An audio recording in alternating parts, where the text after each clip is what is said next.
everyone, and welcome back to another chapter of Varieties of Brazil. And it's our continuing art series. In our last episode, we covered a little bit more of the opera world, but today we have a very special guest that I'm honored to be here with. Michael White, a native New Yorker and resident of Long Island, Garden City artist extraordinaire, is our guest here in the studios. Michael's what we would call a site-specific architectural muralist who works in the large scope with a specialty covering bridges, trains, churches, and other types of more neo-Gothic type of architectural art. He's also a great portraitist, a very good specialist in the shading of lightness and darkness, and how that brings out the humanity of efforts put into the scenes that he depicts. So Michael, welcome to the program. Thank you so much for having me. Yeah. Very interesting how people meet these days, isn't it? It is indeed. Yep. Michael and I happened to meet on the internet. He had put up a painting, which I will show a little bit later, of a carousel horse, a new project that he's been working on. And when I first looked at it, I was so attracted to the use of light and shade within the picture. And at the moment that I saw it, I also happened to be looking at another picture from a wonderful Long Island artist of a painting called Sea Pumps. And within that, the blades of grass and the play of light upon them. I was going back and forth between your picture, and I was going back and forth between that picture, and I decided I wanted to know a little bit more about your work. Yeah. So, give us a little background. You're a Long Island native. Yes, I grew up in Long Island, the town of Baldwin on the South Shore.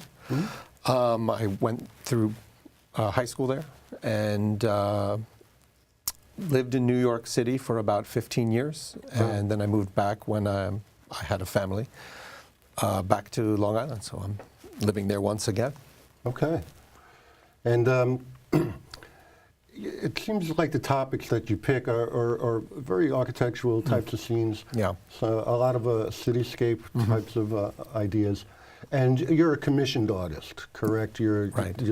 Most of the work you do is commissioned work. Mostly. I do work both ways. I also produce work in my studio, which then I sell. But I very often get commissions to do, whether it's murals or portraiture, house portraiture. Okay. And let me ask you, so you're a graduate of Cornell, you went into fine arts. Yes. But how did you get into painting? Because a lot of the work and effort that we do in these types of programs are geared to the community. We want them to understand what's available, what type of visions that education can bring them. How do you become an artist? Well, it may be cliche, but practice is really the key. There are many artists who achieve a very high level without that much training or intervention from instructors. But it helps to have them as well, to open your eyes to other to techniques, and to get criticism is good. You develop a thick skin for it, and you become self-critical in a productive way. I'm always curious because, you know, we give kids crayons, give them a coloring book, keep them quiet. Right. Right? It's all good. And it's all good. I like your answer. But how did you know, like at what age did you know that what got you involved in? Okay.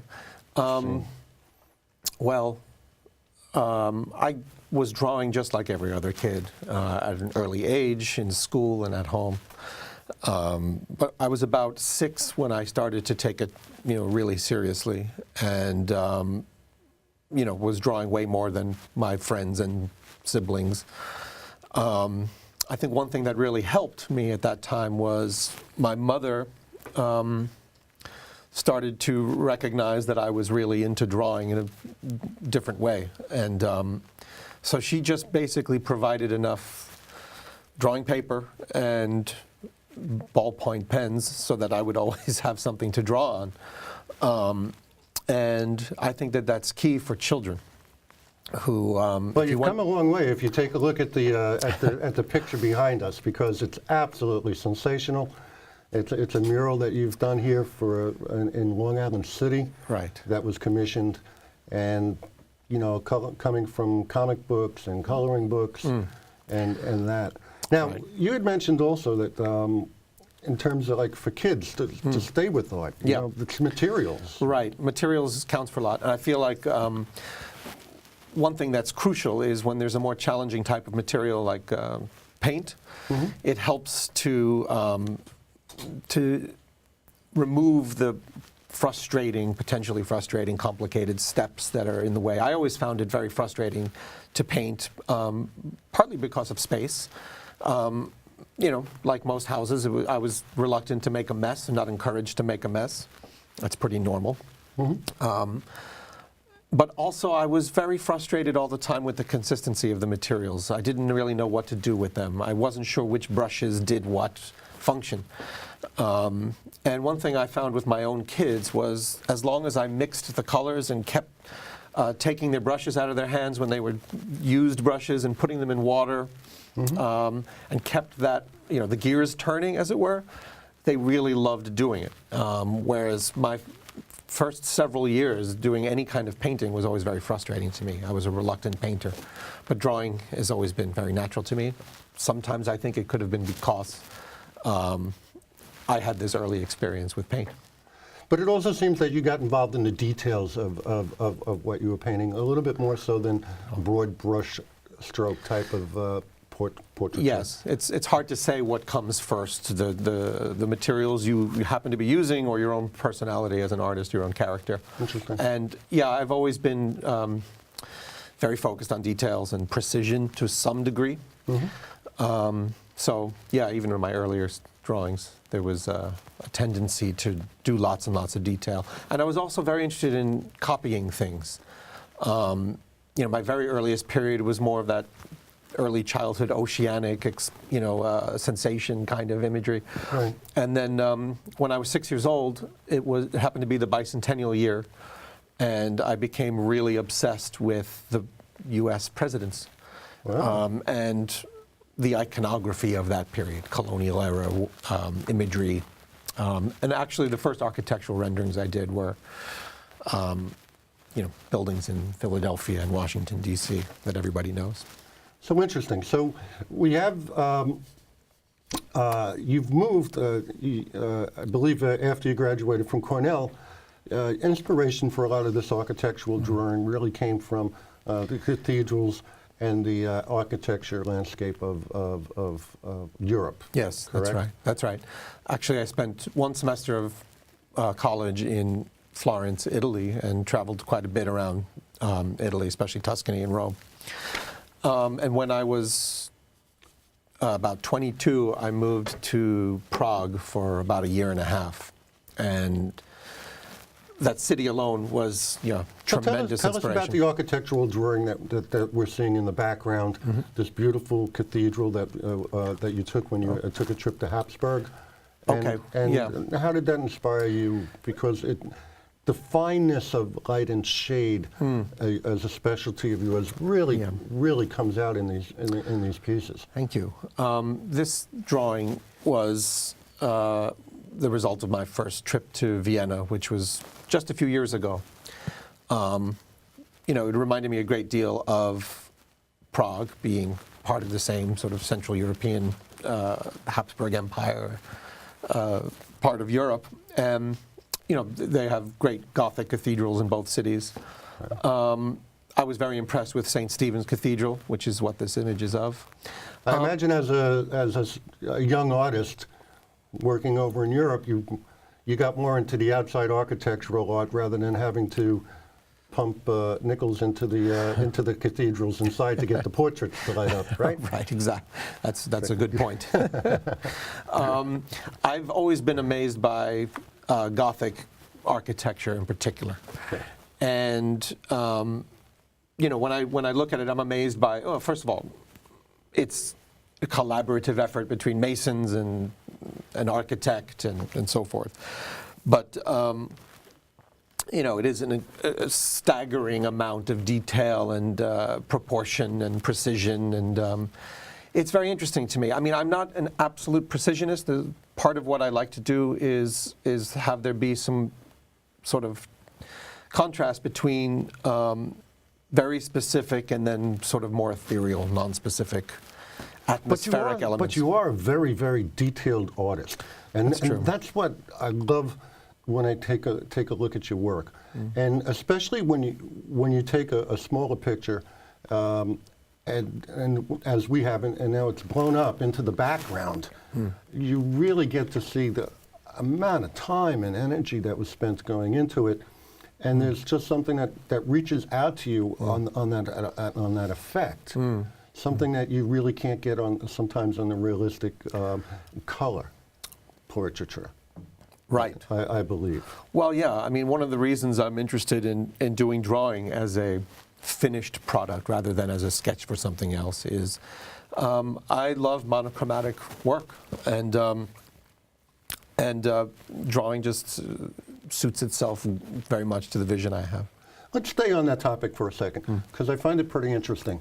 How do you define, or how does the public, in their eye view, define the difference between a sketch and a drawing? I mean, because you're an artist who draws pictures. Yeah, right. We think of sketch artists on the street. They do their group portraits Right, anywhere right. down here on 42nd Street. Sure. Right. Sure. But in what capacity does it mean to an artist to render in more of light and shadows, and what is the market for that in terms of that specialty? Because a lot of people like color. Yeah, there's definitely a lot of instinctive desire to have color art rather than black and white art. Although you do both, and we'll see both. And we'll see some pieces later. I do both. But I find that enough, the audience is wide enough, I think, for both imagery that, I do find plenty of people who prefer drawings, actually. I think the general public may prefer colorful imagery. Something in us responds to color. And it's actually, I find it a challenge to compose in color the way certain artists do that I admire very much. But I'm always learning and always growing. Were there any particular influences that you had, or people that influenced you in your work? When I started to become interested in fine art, old masters, as it were, I was about 13 or 14. I used to look at books. I remember my grandparents had a book of old master paintings. And I remember being really struck by the work of Vermeer in that book. And Velázquez, Gainsborough. Those were certain artists that initially got me very interested in that whole realm of art rather than the comic books that I grew up on and the cartoons and things like this. Yeah. But eventually, I would say the biggest influences on me as I was forming my identity as an artist and technique and so forth in my teen years and in college were probably Goya early on, Van Gogh and Picasso. I have my own theory that a lot of people of a certain age, like when they're coming up and going through school, most of the books that they read and all the pictures in our educational books are largely in black and white. Yeah. So we tend to see a little bit more of the world from that point of view, which is actually interesting because you're also a history buff. But let's take a look at some of the pictures here that we have of Michael. And what about this rendering behind us here? This railroad space and train. Is this the G line, or what is that? It's a lot. This image confuses a lot of people because this is actually the Queensboro Bridge, but there's no longer a train on it. There was a train on it for a few decades, I think, until around 1950 or something like that. Oh. When the Second Avenue elevated train came down. So when I saw this old photograph, which was by a guy named Eugene de Salinac. He was actually the sole photographer for the Bridges Department of New York for about 35 years during this golden age of bridge building. Right. You know, when all those great bridges were done. So if you see a photo by him of these bridges under construction, it's probably by him. And there's something to me just very mysterious and poetic about the combination of these great bridges, these big scale bridges, and train tracks. So I'm very drawn to them. Again, that's again a specialty of yours that I'd like to put out there, that large scale architectural site-specific murals is a specialty that you do. Yeah. What again attracts me so much into this picture is what's laid out in terms of the lighting and shade. That kind of early morning workers on the back of the track, coming over a bridge, which always has that condensation behind it, and that plays the way sunlight hits on the various subject matter. Very much so. I mean, those details are what attracted me to this photograph, and I can't really tell if it's because the photo is from around 1920, in the 20s, and if it's because of that or just because of the weather, because of the eye of the photographer. It's hard to tell. But I have a feeling that if there were a digital photo of the same subject, it wouldn't be quite as hazy and mysterious and austere as maybe this one is. And those qualities interest me in subject matter. So a lot of my struggle as an artist of these works, or my challenge, I should say, is simply finding the material to work from. Because I mean, I've been a plein air artist before, and I've done a lot of work outdoors and landscapes and so forth, but I tend to work from photography as my source. So finding the photographs is a big part of my process. All right, and let's look at our next piece here. So this is an actual architectural mural or drawing that you did. Yeah, this is a drawing. This is on paper. This is on paper, and this is of the old Garden City Hotel in Garden City, Long Island. Yeah. And you do a number of paintings and also drawings for not only independent people of their homes, but also within the community of various artistic memorabilia and buildings that may no longer be around and kind of take you back into a certain period of time.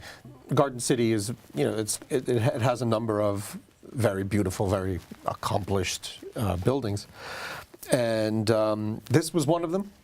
The hotel was designed by Stanford White. It was around the turn of the last century. And sadly, this building was demolished in the early 70s. But I remember seeing it at the end of Stewart Avenue in Garden City, looming just like this with that beautiful cupola. I actually went there once with my parents for brunch. In the background, we have another famous picture, another beautiful, wonderful drawing in black and white detail of, can you take us through this? This is like St. Paul's Cathedral? That's right. It's St. Paul's School for Boys, and it had a church connected to it. This building was built in the 1870s.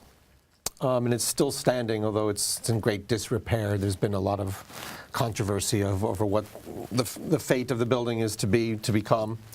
But it's a very beautiful image, and beautiful building. And I took this photo actually because the building's still there, and the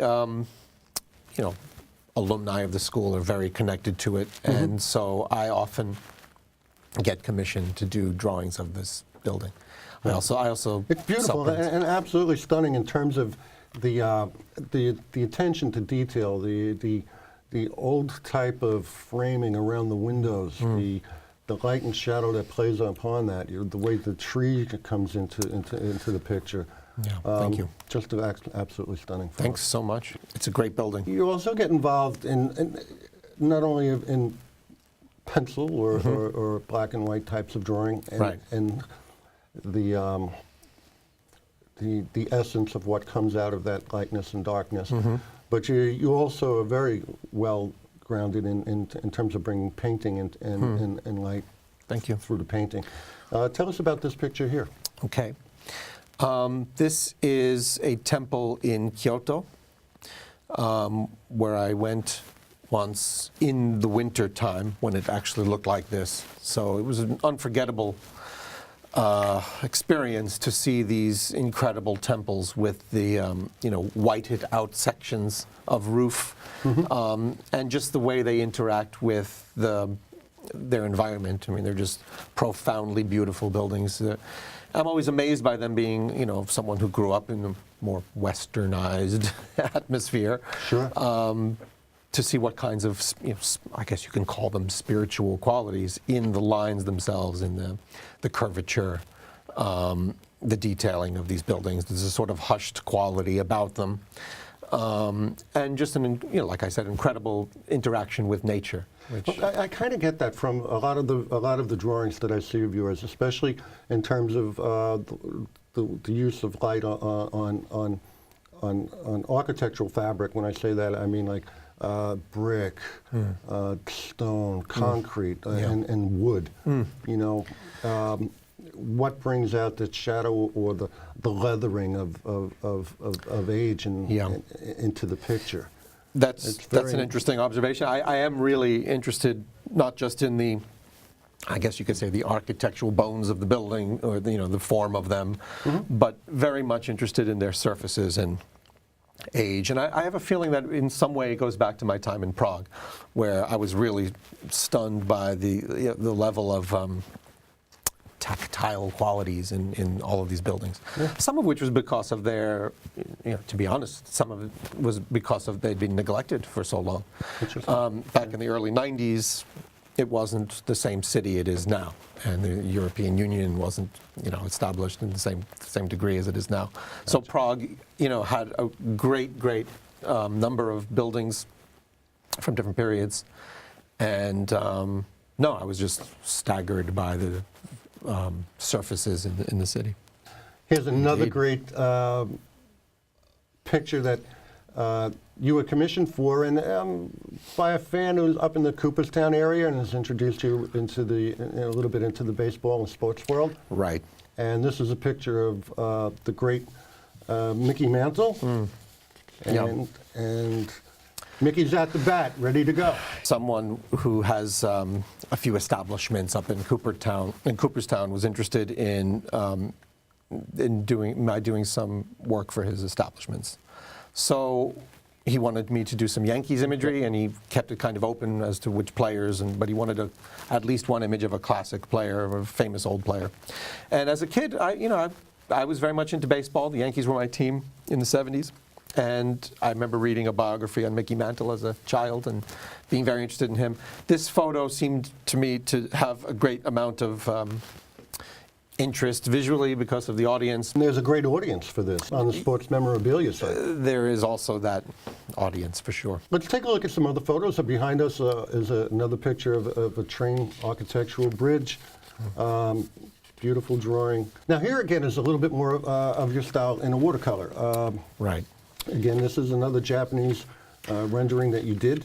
Well, yes, it's a Japanese pond, but it's actually, this is a scene in Long Island.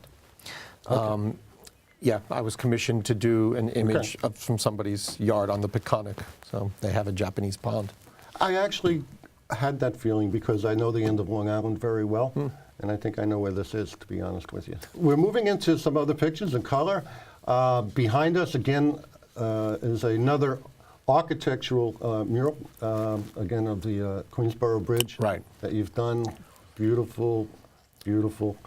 Here now is an interesting piece. Now this is actually the piece that got us started. This is the Nunley Horse, and anybody who's ever been to Long Island or grew up on Long Island would have known the Nunley's Carousel all the way through the 50s, 60s, and 70s. And you actually worked on the carousel at one point before it was, I did. Before it went down in the 90s. Right? I did. I worked there for 2 high school summers, and I was very interested in this park and the carousel itself. And so when I came upon an image of this particular horse as it used to look in my hometown, Baldwin, I was very taken with it, and so I decided to copy it. Kids everywhere love these horses. You'd ride around them. You'd reach out. You'd try to grab the brass ring to get a free ride if you got the gold one. That's right. And it's just great work. When I originally saw this piece from Michael, there was no color to it. It was an original black and white drawing. You run the gamut from doing sports pieces, more to the nostalgia, more into the shading of light and shadow. You've got beautiful pieces here that are also done in color, Right. and that are very detailed in terms of their the work that you utilize in terms of like leaves, trees, grass. What's next on the horizon for you? We got a show coming up for you? I have a few shows planned, different venues, and I also am working on a mural for my hometown that stems from this Nunley's carousel painting. Okay. Someone from the Baldwin Civic Association came upon my series online and invited me to do a mural of the same subject for the railroad station, the Long Island Railroad Station. So That's absolutely wonderful. So, folks, Michael White, artist extraordinaire, muralist, site-specific, architectural reproduction work, beautiful black and white shading, a master at that, known well within the art world here in New York. All right, folks, so please visit Michael's website. There's some beautiful things that you can take a look at there, get to know the artist as we've gotten to know him, and learn a little bit more of the work that he has to offer. Michael, what's the website? michaelwhitestudio.com. Michael White, artist extraordinaire, muralist, Garden City, New York. And thank you for sharing your time with us here on another episode of Varieties of Brazil. Thank you.